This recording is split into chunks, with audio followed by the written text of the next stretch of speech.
for that quick money, right? Yeah, and sometimes that's not the right. He did the right thing. Mm-hmm. He did the right thing on that one, and so that's what I like about real estate. Is there's multiple ways out. Like somebody says, man, well, what if you can't sell it? I can name five or six other Somebody's things. gonna buy it. Yeah, Somebody's gonna buy it. I can name 5 or 6 other things you could do Mm-hmm. besides selling it. Just you got to figure out what your end game is. Everybody can have I think everybody needs to have some sort of real estate in their portfolio. Like, do something with it. Like, you can't have just your own personal home.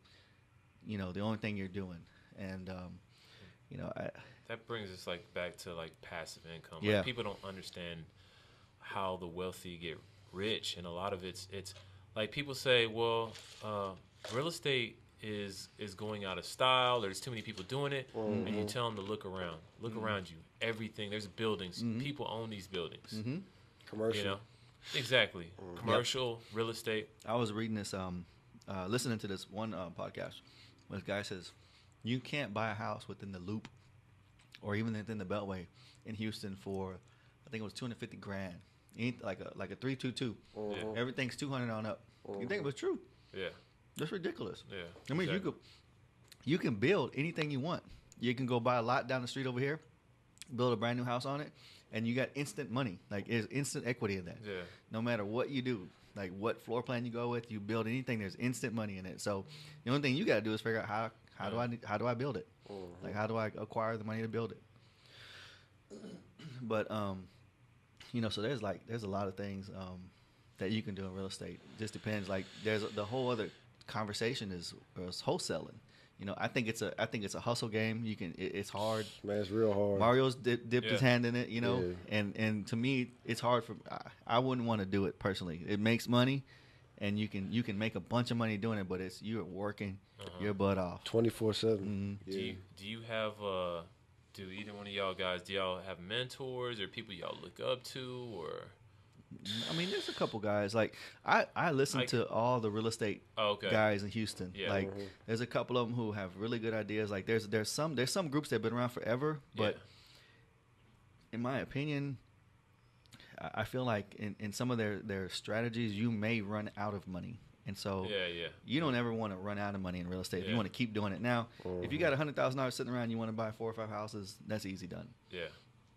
It's just putting your money up and making more money on your rentals. There's some people who like to do that.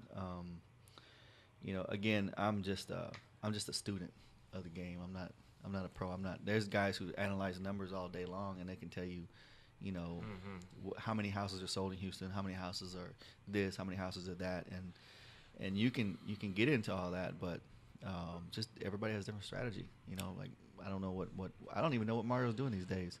Yeah. I know. Yeah, I was like, man, he pulled out a good strategy for was the condo he was looking at. I was like, man, I was surprised that you was just knocking down these advanced strategies. A lot of people are like one-hit wonders with the real estate. They can do one thing very well. They can rehab.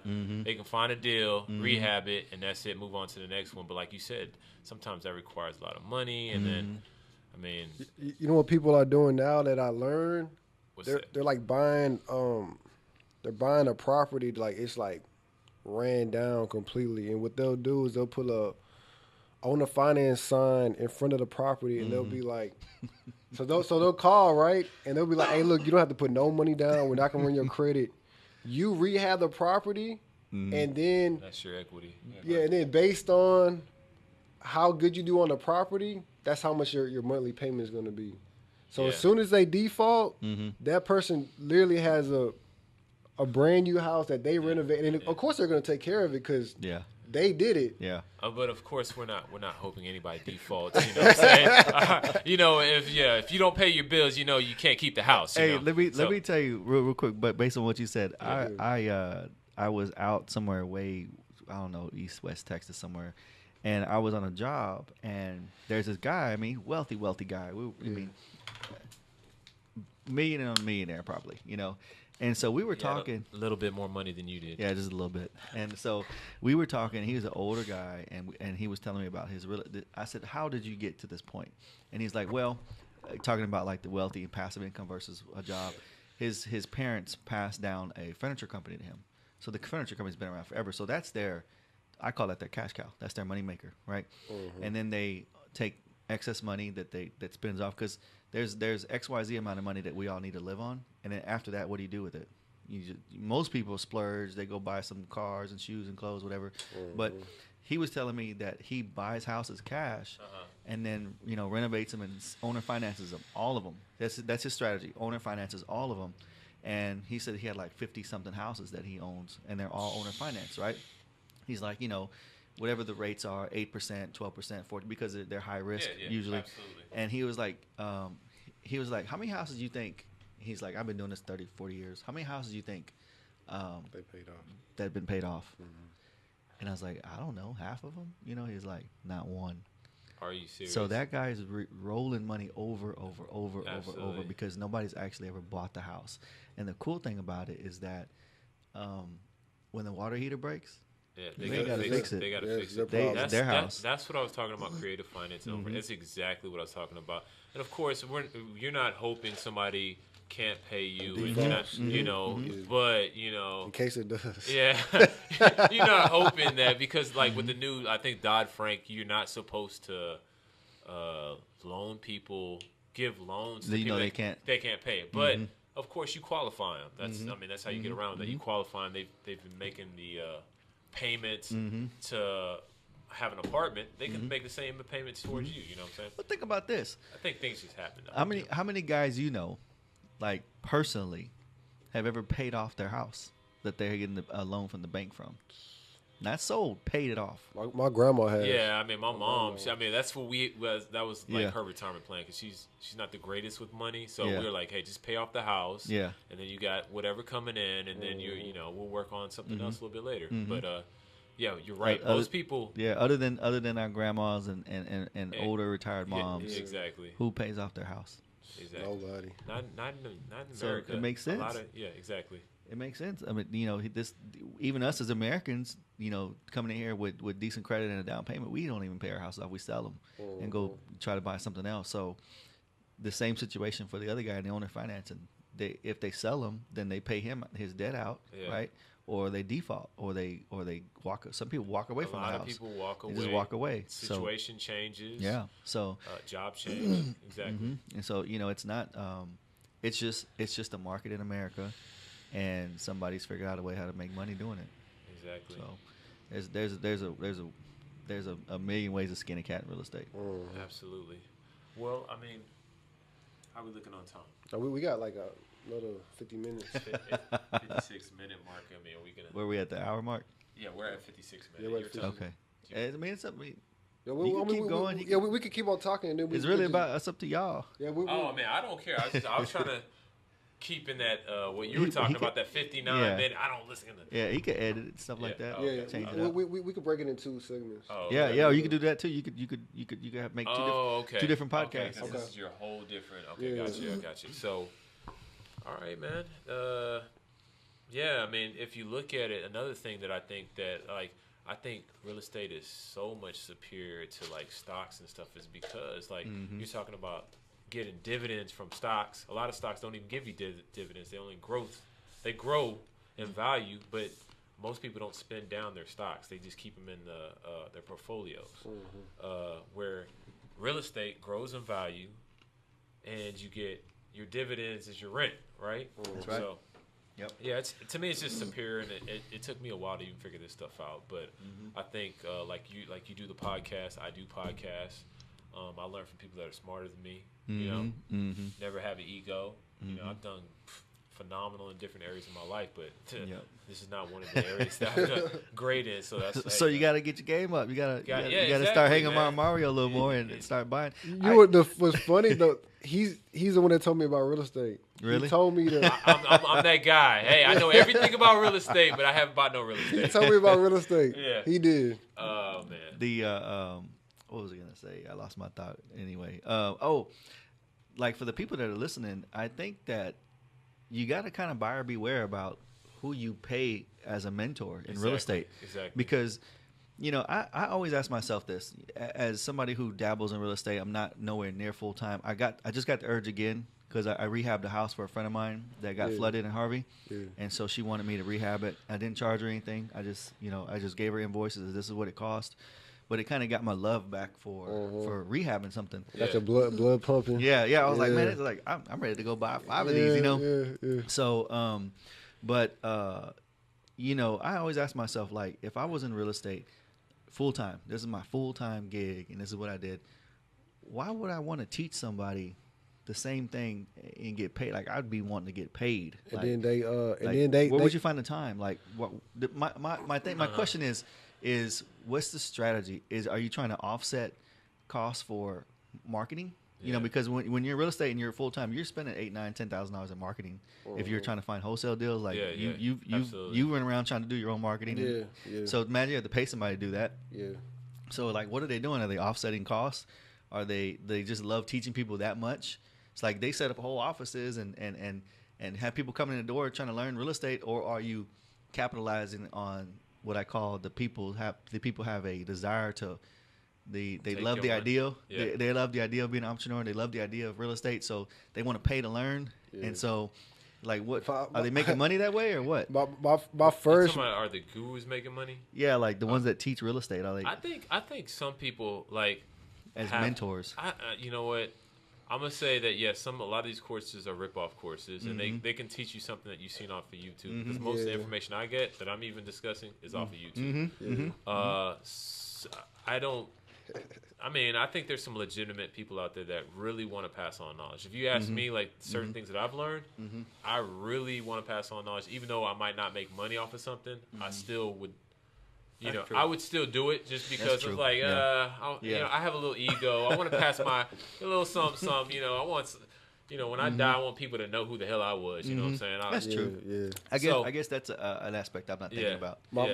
My first mentor was like, he was like, man, I want to see more black millionaires out here, man. I want to see more black millionaires out here. And then he was like, the second thing he said was like, if you're not a millionaire in 2 years, then you losing, then you lost. and Mario hit that million in 2 years. Man, like he had like the million. He had like my blood pumping. I was just like, man, like, cause like when people say something like that, you look down the line and you look like how you're gonna be in a year or two, and then you're like, damn, if I'm a millionaire, like this is how my life is gonna be like, versus. How it is now, and I'm working a 9 to 5, and I gotta take this crap from my boss, and I got all this, all this stress that I have to deal with just to get this, however much my paycheck is like to pay my bills that I need to pay, or I'm gonna get evicted or whatever. I say there's stress in anything you do, just a matter of do you want to be in charge, or you want to be, call the shots? Not necessarily call the shots as a boss, but call the shots like as to what you do with your day. Sometimes I tell people, if you're making a bunch of money at a job, stay there. Just be smart with your money. Live little. Yeah. If you make over $100,000 a year at your job, live like you live 50. On 50, 60, because there's not that big of a gap between somebody that makes $70,000 and somebody that makes $100,000. Your choices are the same. You drive the same cars. You live in the same house. So all you got is a little extra money to do something with. Do something smart with it. Now if you make $120,000 and you're somewhere like around $200,000 a year, you have a little bit more choice. Like you can live in a bigger house. You got a better car, but you still can live on 70, 60, 70, 80 grand a year. Anybody can. The average household income in Houston, in America, is 55. Yeah, about 50. So. Yeah. If you can live on 55 and you're making 100, what are you doing with the other $50,000 a year? Buy one house. Just buy one house a year and let that grow the next 5 to 10 years. You got 10 houses, and your quote unquote retirement plan is taken care of. What do y'all think about college? Like, what do y'all like? Do y'all encourage people to go to college? That's a good question. You know my answer. I went to college. I'm one of those people that went to school forever. I got 2 doctor's degree. I got a master's degree. I got a bachelor's degree, associate's degree. I'm one of those guys who went to school forever. And I say it works both ways. Mm-hmm. If you go to school, get a meaningful degree that's going to make you money, right? Mm-hmm. Like what Josh was saying, you should try to get a high earned income so you can eventually shift that income to passive income. So a job as a doctor or lawyer, like there's a lot of doctors. I got a lot of doctors and lawyers in my family. The problem is they don't know how to. They don't know outside of business. They've lost a lot of money due to, bad business dealings. They have no savings and they've been trying to live that doctor lifestyle. You know what I'm saying? Mm-hmm. So, I think college is good if you get a professional degree. I got it in the medical field. Right now, the medical field is doing well. I don't know how it's going to be 7 years from now. It's probably might suck. But I tell people, get a meaningful degree if you're going to go to school, or if you go into real estate. That's where everything equals. Everybody's equal. Absolutely equal. But I think the only important things about education is you need this paper. Paper that says I did this. Yeah. You know what I'm saying? Go ahead. That's if you are going to play in the corporate world. So like I've got a bunch of friends. We're all on group chats and stuff, and like we all have different backgrounds. I'm the one that has his own company. The other one, works for the city of Houston. The other one does this. The other one, and most of everybody has a degree. And so when they're in the corporate world, in order for you to get the next job title, because you want to get a raise, you have to have that paper. You gotta have that. You have to have that paper. Yeah. So it's kind of like anything else. Is if you want to go to the next step. Even me, sometimes I might have to go to another class and get a certificate or something to advance what I'm doing or something. Which I don't know if I have to or not. But you learn something from school. I think it's a good basis if you don't have a direction that you want to go in. I'm always going to tell somebody, man, find somebody that's doing well, and if they haven't started going to school yet, and learn from them. What are you gonna tell Mason? I don't know, man. I'd like to believe that Mason's set, but he may, like, I have friends that their dad owns, huge companies that are all over the United States, and one of them goes and becomes a doctor. Everybody in the line of the family is engineers because they're in oil and gas, and then the other one goes off and be a doctor. So he may be like, Dad, he may take my company to the next level. He may be like, hey, when you go, I'm selling it. I'm out of here. So I'm gonna let him do him. It's not his dream. He might go backpacking or something like that, see the world. I mean, that's what we got to realize too. But like with Ron, it's like, if you have other members that are close in your family that are already professionals, like before you went to school, like he had a good basis, a good foundation for something to be like, hey, I'm sure it was somebody, an uncle or somebody sat you down, was like, you should do this, blah, blah, blah, blah, blah. And this, he's seen somebody else, whether if it's a doctor, a dentist, or lawyer, start their own practice or try to start their own practice. And because there's this saying, I don't know who, it's in a book somewhere I read, that everybody's one skill away from being great at something. So like he can be a really good doctor, but he can't run a business. I've seen dentists that are broke. But then on the other side, I've seen dentists who have their own practices and multiple businesses. Multiple everywhere. I met the guy that owns Mint. Really? Yeah, the guy's my age. I hear him on the radio. I was like, this guy sounds like a young guy. I met him on a plane. We travel back and forth from Houston to Dallas because my business is in Dallas as well. And he's just he's a smart guy. He knows business more than he knows dentistry. Absolutely. And he's a dentist. But he probably can't tell you the last time he cleaned any teeth. Exactly. But he's got dental offices all over the place. He knows business. So, going back to school, if you want to be a doctor, you want to be a dentist, you want to do that. There's people who are dentists that make less than you. My accountant tells me all the time. She's like, you make way more money than a dentist does.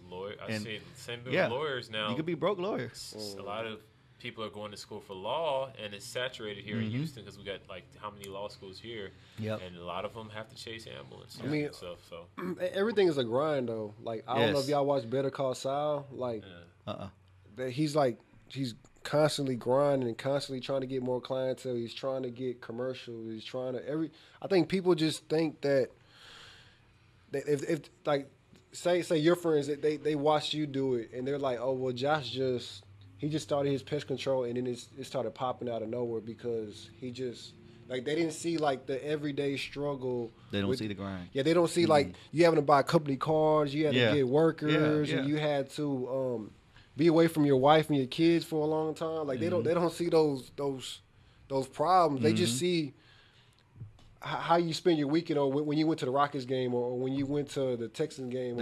It's called, they don't see the grind, they only see the shine. You know, and I'm nowhere near a flashy individual. Like I could have $5 million in my account, and I'm gonna still walk around in flip flops and a polo shirt, and I'm gonna still drive a little Bobo car. But it's just that, you know, like Mario was saying, is that there's a lot of stuff that comes. But there's some days I just like, man, I just want to throw in the towel. I get home, I'm stressed out. Yeah. You know, there's bills coming out of my butt, and they're not my bills, they're company bills. Yeah. And you've got to manage that stuff, and you got to manage employees, you got to manage people, you got to manage attitudes, you got to manage all that stuff. So I'm like, man, sometimes I wish I could just get a job making 150 somewhere and just come home at 5 and not worry about nothing. Yeah. You know, but Just go work out. But at the end of the day, you know, you pick your poison, and you know, sometimes I look back, I'm like, man, how did I acquire all this stuff so fast? Like, how did I get to this point so fast? And it's all about hustle. Like, I get up every day, and I you know, it's just about, you know, I move like this. And I tell anybody, I'll tell any kid this that's like school age looking to get a job, your very first job in life needs to be at UPS. You need to go take packages and throw them on the truck and learn time management. That was one of my early jobs, and I stayed there for like 5 years. Is that I worked there for 3 hours a day, 4 hours a day, but you never seen anybody get more done in 3 hours than somebody that works at UPS. Wow, that would be my number one. You somebody who's 17, 18, I think you got to be 18 to work there. That was my second job. Go to UPS, bro. FedEx, UPS. Unloader. You work there for a year or 6 months. You're gonna learn real quick how to get stuff done fast. That's cool. And then the supervisors, they're like right there, like, and they're just chastising you, just talking to you. They're just It's like they have whips. They're like, throw that box. Like, man, what is this? Like, like what is this? You're just like, you're just sweating. Like, it's like, man, when I tell you, it's like, if it's 100 degrees outside, it's hotter in that warehouse. They don't care. Put that box in that truck, boy. I tell that you know, I don't say this to them, but, you know, like, I'm like, man, I don't care if it's hot, cold, raining, sleet. I don't care if a tornado comes. We have to get this job done. I feel you know, that. and it's not about, you know, you're not slave driving nobody. It's a mentality that no matter what, you got to get it done. You know, there's guys that will take days to do something. Yeah. And it's like, bro, you just like, you're playing. There's a guy we know that takes months to flip a house. We're like, bro, why can't you get money every why day? Can't you get a house done in 2 months? You could build a house from the ground up in 3 months. Yeah. Why can't you rehab one in 2? Yeah. You know, so we know people that spend like a year, you know, on a flip. You know, like, bro, how are you making any dollars? Man, that's crazy. Man, I remember you. I was like just watching you. You was talking to your secretary, and then she was like frustrated, and she was just like, man, and then I think you took one of Gary Vee's quote. You was like, eat crap. You was like, eat crap, and then just deal with it and just work it through. And I was just like, and I think she was older than you. I was in the court. I was like, you just gotta shoot it from the hip, man. Yeah. I got a friend of mine that helps me out with HR stuff, and I say stuff that nobody should really tell their employees, but I'm like, it's the truth. Just do it, bro. What are you doing? Yeah. So I probably have all sort of HR trouble. Lawsuits. Yeah. What are like I always have a few things that I tell people. Like, what are like some like 2 or 3 things that you would tell like somebody that you said something about the UPS, like do a hard job and get some hustle in you. What are some 2 things? What are the most important things you think are, you know, that somebody should have, characteristics if they want to be successful? Can't be afraid to work. Like there's nothing that I wouldn't do. Like you know, and everybody has their MO. Like there's some guys that I can't get my hands dirty. I can't get my nails dirty. I was gonna say that. Real estate ain't for you then. Yeah. You know, if you can't get dirty, if you don't want to get your shoes dirty, just bro, go. You better off trying to you know, become a professional lawyer or something because you're going to get dirty. You're going to have to work. Like if you told me, man, to get paid, you got to dig a ditch from here to that gate. I'm digging a ditch. I'm gonna find the fastest way to dig that ditch and the easiest way. Go get some workers. Yeah, you might get some other people. No, I mean, like you say, hey, give me this XYZ dollars and you dig a ditch and I pay you. It. Yeah. I'm gonna find somebody to do it, or I'm gonna do it myself. Yeah, exactly. But so like my thing is, if there's a quote that says you don't know anybody who's built something great and it was easy or something like that. I'm way misquoting it, but there's nothing that comes easy. Like there's no easy road to anything. And if it was, everybody be doing it right. Yeah. That's why there's 99 percenters and 1 percenters, and so there's no easy nothing. And so when somebody's like, "Oh, well, I'm too good for this," or "I got to go to work in just a collared dress shirt," and that's cool because there's a lot of guys that make a lot of money doing that. But it's your mentality. Are you ready to take off that dress shirt and do some work if you have to, Or like there's mental work, there's creative work in the head. But if you just sit there and look at it and don't do it, then you're not going to get anywhere. What about you, Mario? Yeah. Oh, what's the question? Like, what would you tell somebody just coming out into the business? Like, what's a couple of characteristics you like to be on point that you need in order to be successful? That's a good question. I think you have to have an end game. I mean, you could only write down the steps. You could write down the steps like 1, 2, 3. This okay. We're gonna do A, and the A doesn't work out. B, then C. But at the end of the day, you just have to do it. Like you have to be spontaneous. You have to do it because, like, I know a lot of people that they always wanted to start their own business and they'll talk about it and. It's that no fear again. Yeah, and then, I'm seeing a common. And then then like a year would pass by, then 2 years would pass by, and then they'll still be stuck at A. Like even if it's baby steps towards your goal, you just have to do it. Mm-hmm. That's a good point. And I understand like, and going back to if you're married or if you have kids, you have 2, 3 kids, and I mean, at the end of the day, you have to do it for them because if you can't you use them as a crutch, right? Yeah, if you want to pass this to them, then you need to have something to pass to them. Like you can't pass your 9 to 5 to them. That's true. I never even heard of that. Yeah. That's a good one. You can't pass your 9 to 5 to your kid. Hey, you need to quote that on Instagram. Wow. All right, Dude, I do that. Hey, Wow. this is a soundbite. Yeah. You can't pass your 9 to 5 over. Okay. That's a good one, man. I think for me, like, there's always 2 things that I say that people, if you want to be successful, it's one, be able to learn how to learn things, learn how to learn new things. Don't be scared. That was one thing that, like, growing up, if I wasn't good at something, I wouldn't do it. If I was great at it, I would show off. I would do it in front of everybody. And so I started to be, like, specialized in one area, and I started to be lacking in one area. But then I started to be forced to, like they say, you can either take your lumps now or later. Mm-hmm. Yeah. Mm-hmm. So, I mean, until I was forced to do something, I didn't do it.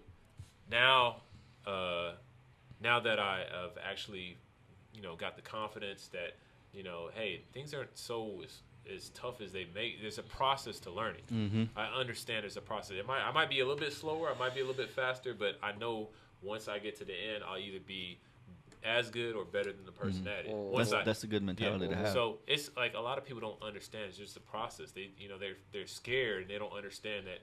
Hey, you didn't know everything about real estate. It seems like it. I'm like, oh man, this guy's just smart. But he put in his time, he put his hard work, and he knows how to learn things. He's not afraid to learn. The other thing is like what you said about the UPS thing. It's discipline. I think one thing that has helped me is that. Hey, I might not be as smart as everybody. I won't say everybody. A lot of other people. But I'm like 10 times more disciplined. Like I can poke at something a lot longer than most people. That's most part people, of it. That's most part people of it. can't do it. Yeah, that's part of it. If it's too complicated, they'll just kind of like they'll look at it for a little bit and then they'll. But it takes, I think, consistent action and being disciplined. Those are the 2 things I say. Hey, learn how to learn things, learn how to be disciplined, and learn how to be consistent, and you'll beat most people.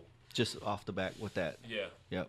And I agree. I think if you're like Ron pointed this out to me like a couple of years ago. Like you have to be competitive. If you're competitive and you surround yourself around people that are doing better than you, then you're gonna. It's human. It's a human instinct that you're gonna try to be better than them. If you got a lot of your friends and they're just They're just doing whatever with their life, and they're not really doing great things. Mm-hmm. That's okay if that's what you want. Yeah. You know what I mean? Like, I mean, some like people like the cheerleaders because you're doing a little bit better than them, so they like the cheerleaders. That's okay if that's what you want. I'd rather be the brokest person in the room. Yeah. Because I want to know how. If I'm the brokest person in the room, how do I get to your level? Exactly. Because I think I'm doing okay, but that's a right mentality. Oh yeah. You just when you think you're doing well, you just always somebody that just walks in the room. Yeah, like I even look at like say Jay-Z's and Beyonce's, right? Yeah. Like you put their net worth together, what are they worth? 700 million? No, like it's like almost a billion. A billion, right? It's almost a billion. Yeah. There's cats like regular old business cats that are worth 20, 30, 40 billion. Yeah. And by themselves. Just and it's like they didn't sell no records. Nobody knows their name. Nobody. So it's like, how do I get to your level? You know, and I don't know if I'll probably never get to that point, but it's like. That's a bad mentality to have. But it is. It's like I remember they used to say that about Shaq. Like Shaq is rich, but the guy that pays his paycheck is wealthy. Yeah. You know what I'm saying? Same thing. Somebody's paying. That's I don't know if Beyonce owns her own label, but you know, somebody anybody else out there, somebody's paying them. Yeah. You know, so that's a good point to have. Mm-hmm. I have something to ask y'all guys. How do y'all? Obviously, I'm not in the best shape. You know, my physical appearance, I'm a little fat. So how do y'all equate, because I know the answer, and my answer is I don't do it enough. How do y'all equate your physical routine to your success in everything else? I always look at the three aspects that are really important to me. I say mental, physical, and spiritual, right? Mm-hmm, mm-hmm. And I look at as if any one of those areas are not doing so well, then I'm not gonna be happy, right? Like I can be, I can have all this knowledge in my head, but if I'm sick, then I'm not gonna be happy, right? Spiritually, like if I feel like I'm not doing my purpose in life, you can make all this money and you can still feel empty, So I feel like my health is like crucial. I think my mental status is crucial because if I'm not on top of my game, somebody else is on top of me, taking my money. You know what I'm saying?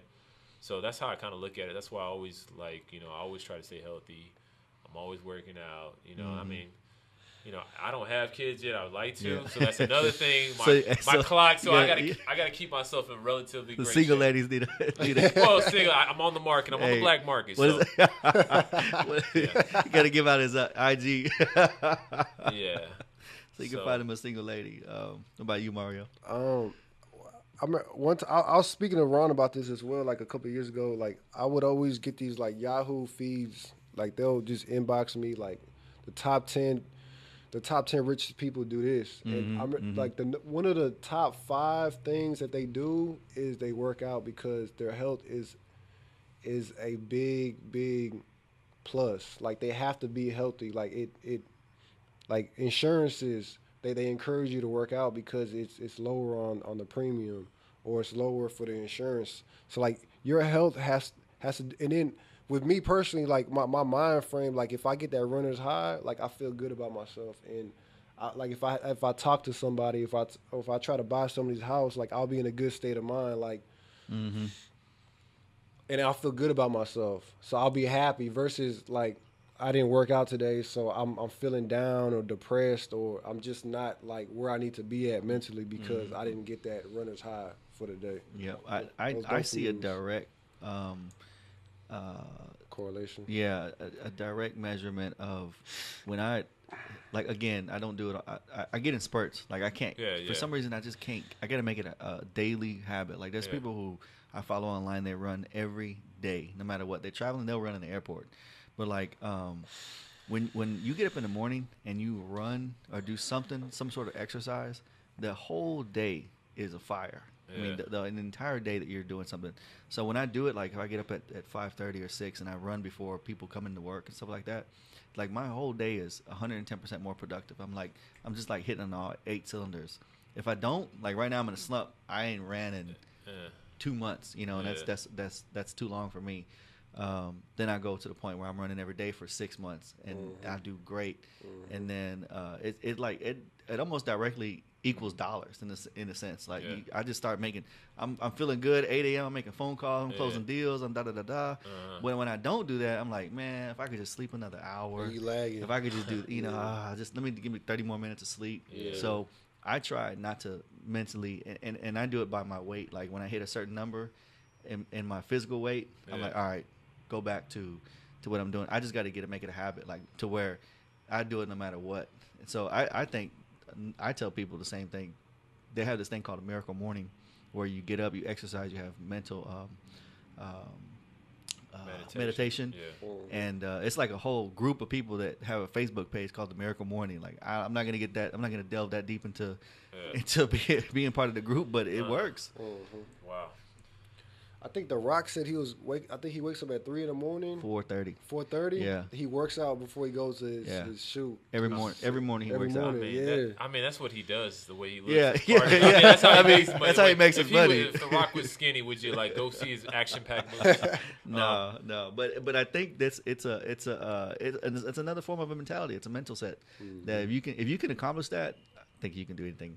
What about don't you see like a higher correlation? Like if you go in a Memorial area, like these people got money. Everybody's they want to live a lot longer. You know what I'm saying? The mentality is different. The way of course they're more educated on health. Like a lot of our communities are not as educated on health, like what we should be eating and stuff like that. Yeah, exactly. But I think when you got a lot of money, you want to be able to spend it. Yeah, but they know, again, it falls back to those 10 habits of successful people. Yeah. What's the average house cost in Memorial versus the average house here in South Park somewhere? It's like you don't see guys around in the hood running around every morning, getting the exercise in before they go to work. So it's like there's a direct difference between the haves and the have-nots.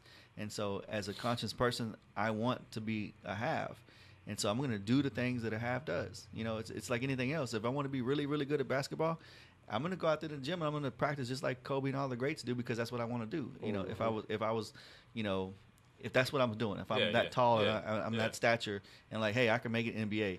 You don't make it in the NBA if you're quasi balling, like I ball every now and then. You're not gonna make it. That's what I tell people. It's not all about talent. Everybody thinks when they look at somebody like, man, I wish I was that person. Shane Battier.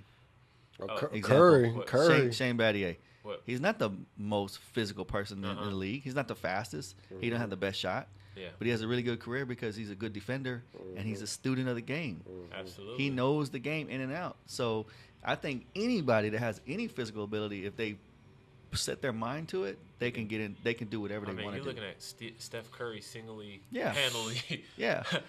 And if you see, he can't ball that good to me. I've been watching him since he was at Davidson, and that's why I really followed him, because I'm so intrigued by people like Allen Iverson. These people who have such a small frame, but they seem to just know how to knock down the Goliaths in the world. You know what I'm saying? Yeah. Oh yeah. So it's and think about it. What's the difference between him and us? It's his mind. Yeah. It's what's going on in his mind. Yeah. You know what I'm saying? Yeah. Mindset. You know what I'm saying? Y'all guys are probably taller than me, but there's ball players that are Mario's height. Yeah. 6'3".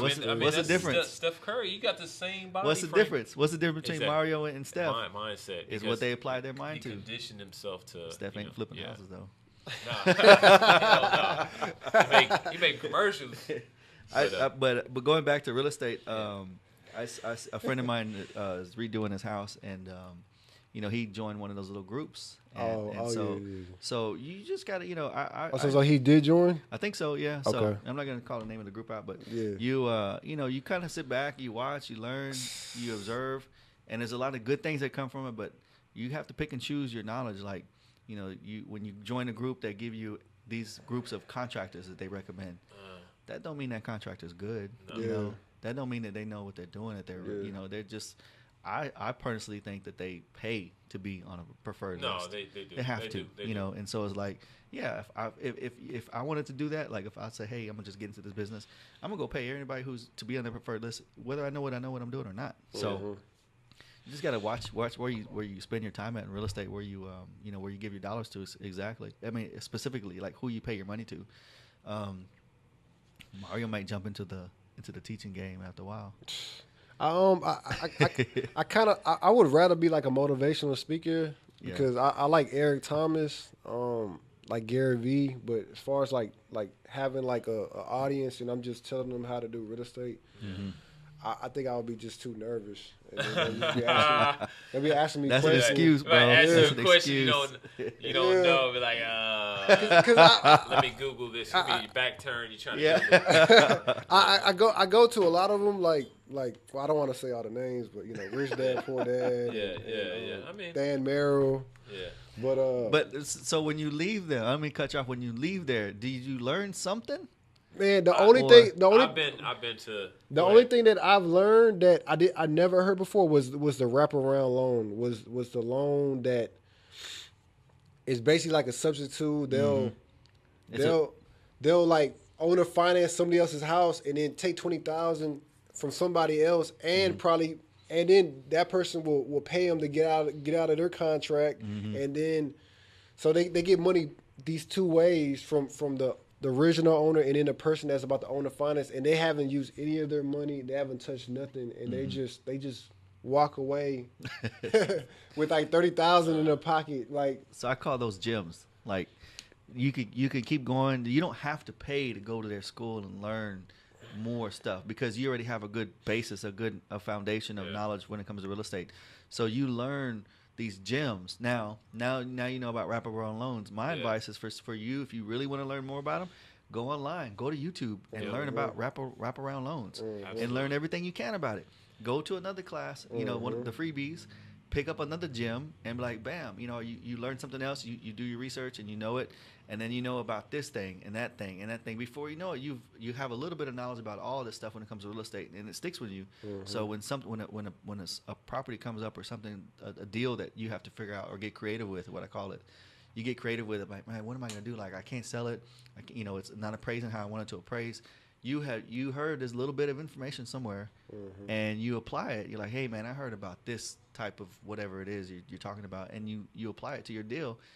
You wouldn't have learned that little gem had you not been in the audience. But I'm going to caution people to, don't just go buy everybody's class. $50,000. Yeah. 25. 25, 50. Yeah. 10,000. I agree. I went to one of those seminars you mentioned, and I feel like I learned something. It was like 3 days, 12 hours. Rich Dad Poor Dad? No, I went to the Dan Merrill. Oh, Dan Merrill. Yeah, okay. no, the guy, the speaker was phenomenal. But yeah, I'm one of these places were pushing $50,000 program. I'm like, this is good, but it's not that good, man. No. Yeah. If it was maybe like 3,000 or 4,000, maybe, because they had the software and all this other stuff to find the deals. I didn't find the deals, but to come up like with your marketing strategy and all this stuff. They have every track stuff, marketing stuff, and I mean that's worth $3,000 or $4,000. But the idea that you can sell out $50,000 for like just this software, it's like, dude, you would have to know nothing. Yeah. Like, in other words, you're gonna you can do that, or you can have bought sense. Or don't know anybody that knows somebody that knows about real estate. That $50,000 could be better spent. That could be 2 houses right there, right? Yeah. It could be 5 houses. Yeah. Or 5 lots. Or you want this program, or do you want 5 houses? Which one do you want? You know what I'm saying? Yeah. So, and I'm talking about putting money down. The real estate market in Houston is doing well right now. So it's really good. I think I'm not the guru at it, but I think it's still appreciating. So, like with any market, anything going up is a buyer's market, right? Right? No, seller's market. Anything going up, the seller's market. So, you can buy a property and just sit on it, and 6 months later it's worth more than what you bought it for. So now if you make improvements, it's worth even more. So it's a good time to do real estate. You believe in buy and hold then? I mean, I've never been a big fan of buy and hold, but what do you think about buying? Like certain areas, like you go to San Francisco, you buy something. If you got, again, it boils down to your strategy and your own personal circumstances. If you got money sitting around that's not doing anything, I was going to say not doing nothing. That's a double negative. If you got money that's sitting there doing nothing, there's no better return on it than to put it into real estate. So, like, if you got a couple grand, upwards of, enough money to put a down payment on a house, might as well. Would you buy a house retail, or does everything have to be wholesale? The goal is not to get a house retail. Yeah, you don't want to buy it retail. Yeah, I mean, like, so I mean, but there's some houses on HAR Yeah. on the market that are as is, and they're decent deals. So you jump on those. Okay. You got to search high and dry, and then everybody else is looking for them too. But I mean, you don't shortchange yourself. You look everywhere. If when you're looking to buy, you look everywhere. Like Mario will tell you, Mario scours the internet looking for stuff every night, 12 in the morning. I got a house right now in Harlem Clark. It's like it's on Darlinghurst. It's like right by Madison High School. I brought it 2 years ago for $66,000. Now that whole area, all the houses, after repair values, they're like 150, 155, and then it was like 110. I got a hunch about the Clark. Is every time the city comes in and they start redoing the streets and the sidewalks, stuff starts going up, right? And so, like, 5 years ago they started that, and little by little, all the streets are new, all the sidewalks are new, and it's the hood, but it's so close to the medical center, which leads me to believe. Remember the old Braeswood? You know, Braeswood wasn't Braeswood 20 years ago, 15 years ago. Braeswood was the hood, and so like little by little they come in there. And they start knocking down houses, putting up big houses, and the property value is worth way more now. So I have this hunch that when the city comes in and starts doing stuff to the neighborhood, there's a reason for it. Changing street names. Yeah, changing in general. So, Mario bought the house at $66,000. You can't find a house right there for $66,000 no more. And that's just 2 years ago. It felt like it was yesterday because I remember when you bought it. Yeah. So like that house right there that Mario has, if he got into a bind somewhere. And like, let's say Mario's still young. He may go broke in real estate. I don't wish that on him. But Mario could say, okay, well, guess what? I'm gonna sell that house, sell this house, sell this house, sell this house. Mario walk away with $700,000. To go do it, to start all over again. So it's like he's in a no lose situation when it comes to real estate, and that's what real estate is. If you do it right, it's a no lose situation. It's funny they say that real estate is so forgiving because a lot of people get into real estate and even when they lose, sometimes they still win. You still win, yeah. That's the thing about it. You don't really need that much, I mean, if you want to do these advanced strategies, of course, but it's so forgiving, you know what I'm saying? So that's a real asset. You can actually put your hands on it. Yeah. Not like a stock. Yeah. Stocks, you can't, You can't pass your 9 to 5 to your kid. Exactly. I'm gonna say this real quick about these hard money lenders. If you do the numbers right, say like Josh said, you buy a house on HAR. Say you buy a house on HAR, and say you buy a house for $65,000 in South Park on HAR. Like the ARVs over there, they're like between 100 and 120,000. Say you like, hey, look, it needs 20, 25, 30,000 worth of work. So you're all in at 95. A lot of hard money lenders will deny you, and they'll say there's not enough equity in that house. Even though in your head you're like, hey, look, I'm about to make 5, 10,000, 15,000. That's not really lucrative to them. They're going to be looking at you like, I want 100,000 of equity. So in those situations, you have to either find a private lender, you got to go get a loan, or you find another investor. Yeah, I mean, are you saying you have to do deals with the actual? Can't you do deals with the hard money lender as well? I mean, I've heard. What do you mean do the deal? I mean, like partner? You partner with you actually partner with they the they got to know you. Yeah. Okay. Yeah. All right. You have to have a good relationship with them. Okay. Bottom line, if there's not enough equity, because ultimately they're just gonna take the house from you. Like if you run out of money during the deal, they're just gonna take the house from you. Gotcha. I was even in a situation with the house that Josh was talking about earlier, where I was running out of money, and they basically were like, you haven't did enough work on this house to utilize any of the funds that you have in the back end. So basically, the money. So he has the money there. They won't release it to him because they feel like you didn't get enough done with the first round. Really? So if your pockets aren't big enough, you could be done with that deal. Like if you exhausted all your money and you're out, then you have to you got to get. Wholesale it or something. Well, you got to get creative. Oh, you can. Like you can. But a solution is people don't think about this. Go to your contractor and say, hey man, look. We've done XYZ houses together, and I need you to do this. I'll pay you next week when I get my check, but I need you to get all this done. So your contractor you have to have a relationship with your contractor. Because like if I'm the contractor, I said, well, Mario owes me, this much money.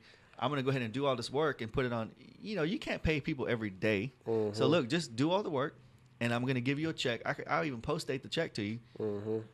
Here's the money. The money's good, but until that inspector comes in, again, that's part of the hustle. The inspector comes in and sees that job. You have to have XYZ done to get your next round of funding.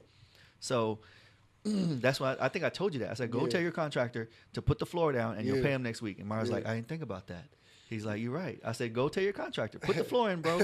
I'll give you money next week. Trust me, I've paid you 50, 60 grand on the next job. You don't think I have 4 or 5 to float? Are you paying these guys up front? I mean, never do that. That's what that's one of the things that I actually learned. Sometimes you have to pay half. No, I'm not. Never, ever. I mean, I actually learned that from one of these weekend studies. No. I didn't get screwed like that, but when I started, I paid half up front. I'll buy material. That's all I'm gonna do. I brought material and I paid them like.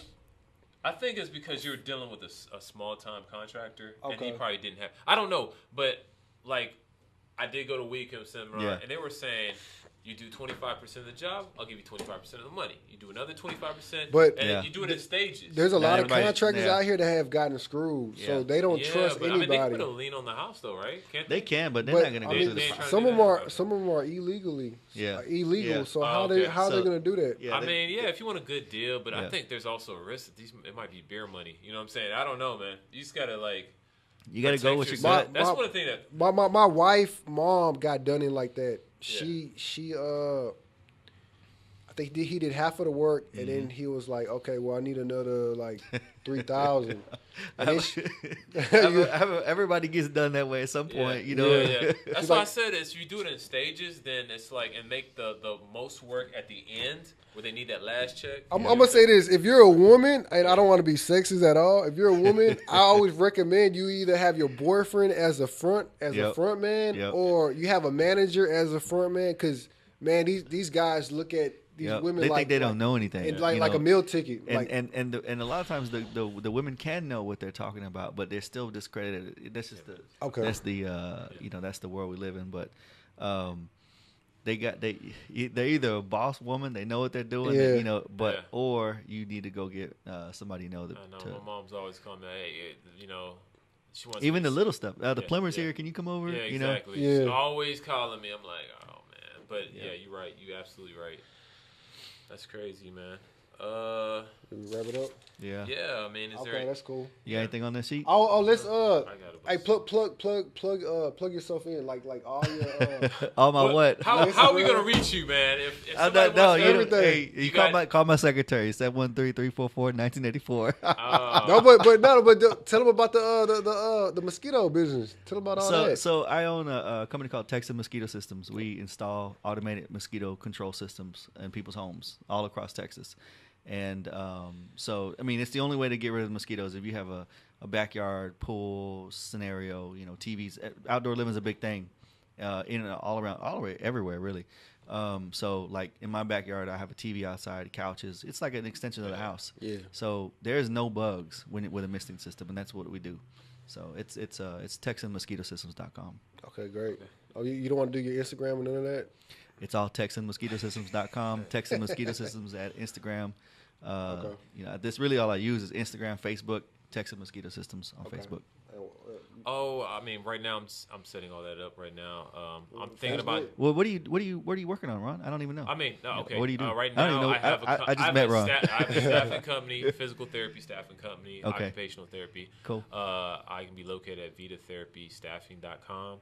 I'm trying to put together maybe a YouTube or something, like kind of doing like what Mario's doing. I love what he's doing. I might do something health, wellness, passive income type stuff. Right now, you can probably see me at YouTube, Ron B. Follow me at YouTube. Cool. Is that the name, Ron B? Follow me? Yeah, Ron B. Follow me. Oh, that's what's up. That's casual. Yeah, Ron B. Follow me. Yeah. Remember that. Ron B. Follow me. I'm going to follow him. Yeah. Ron B. Follow me. I'm going to follow you too.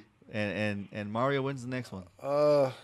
Next Monday we're gonna have another one. If y'all want to come, y'all this welcome. This is great, back. man. I'm learning a lot from you guys, man. Yeah, I'll stop coming when I stop learning. It takes a lot for me. But I want to have like a parents' day where we have our moms and stuff up here. I think that'll be live. Dude. I think it's gonna be embarrassing for all of us, and then it's just gonna be funny at the same time. Like how we interact with our moms.